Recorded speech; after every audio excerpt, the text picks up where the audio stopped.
Sorry for the video being loud over time, but I was using OBS Studio. Anyways, have a good day. Join my Discord server, subscribe. Hello, hello. Welcome to my video today. My encoder is being overloaded again. You got to be kidding me. Exactly. Go ahead and just change some. I'm gonna just change some there. It's still being overloaded for some reason.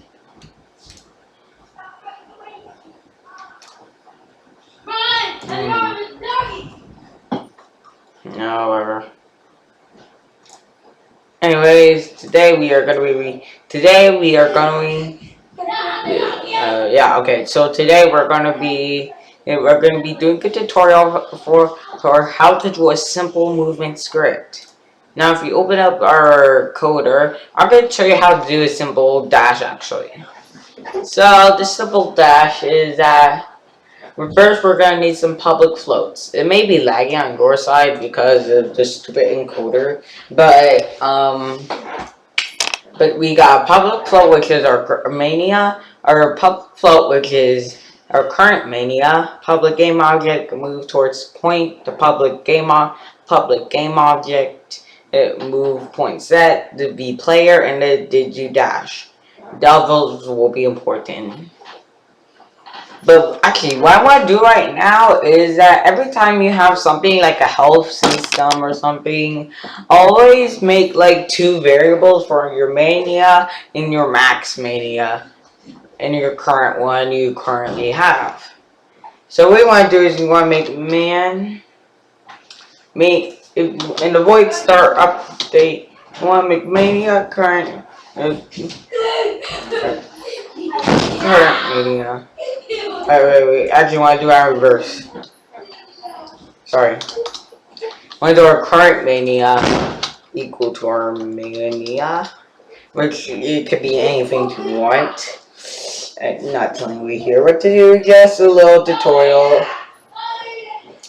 So next is our if we get our key down, it will be digi dash is set to false. I'm currently gonna change this code later because it's not really applicable for the dashing, but I'm gonna add the adding stuff later. We got IEnumerator, which is gonna be our quarantine. Quarantines are basically just like time events, but they're a little bit advanced. But I know how to write them, so yeah.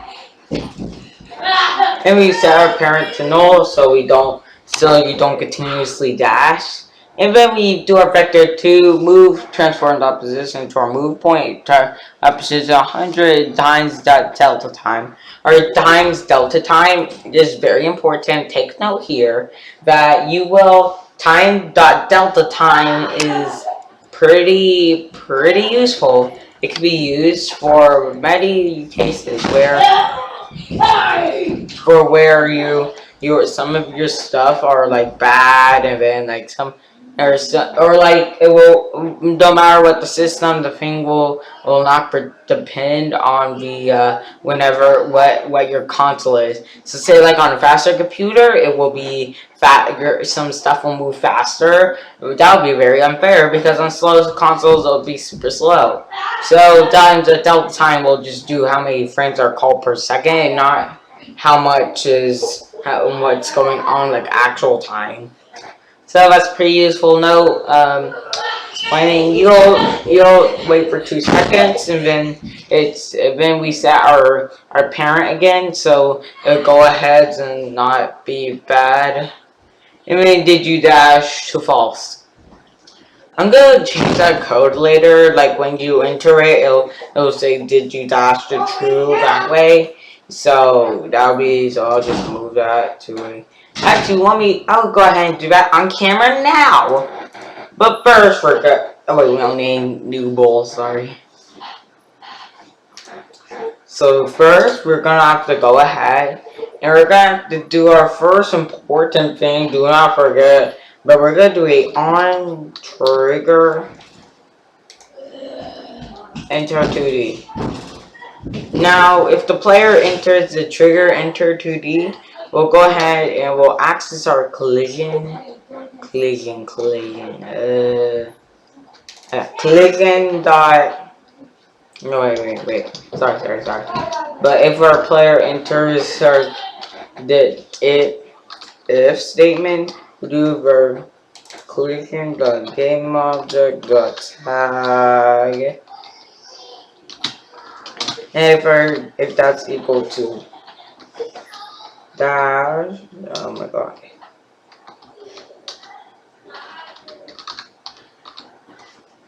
If that's equal to our dash point, if that's equal to our dash point, which we're going to be adding a tag for later in the Unity.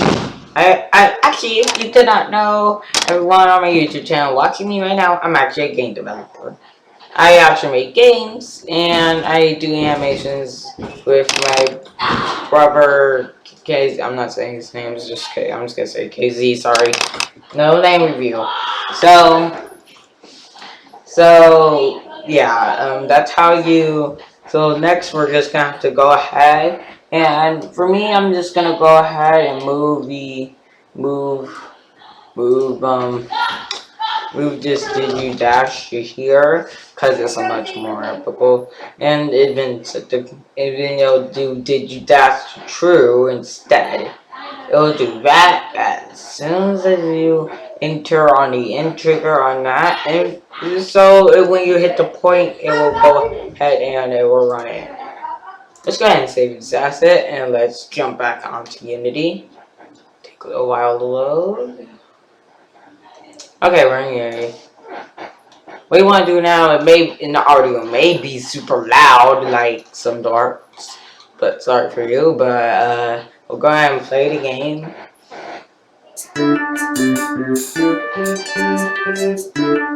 Now if we press C, it'll stop your dash. 1, 2, we arrive at the point. Yeah, it feels much better, yeah. That's why I like a HP and a checkpoint system if you want to see it right now. And then boom, you'll respawn. Thank you, that's my tutorial. I still need to fix a lot of stuff. Oh my god, I still fix a lot of stuff. I still need to fix a lot of stuff about the script. I feel like you can glitch inside walls and never. No, wait. Never mind, wait. We didn't add the tag or the collision box for a dash point.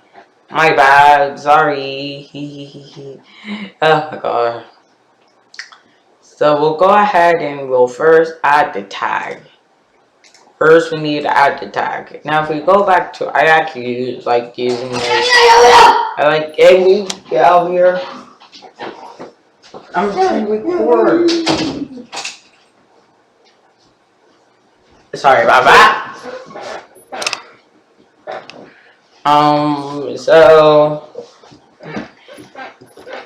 So we'll go ahead and we'll go ahead and add the S8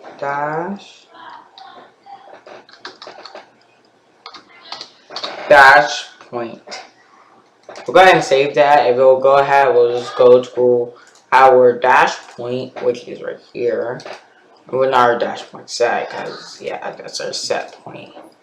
And then we'll go ahead, we'll just add the box collider 2D. Following along, if you are, you're doing great. I'll go ahead and we'll make that trigger. So now we have our error. Now if we press C, it works. It'll stop our dash once we hit the box.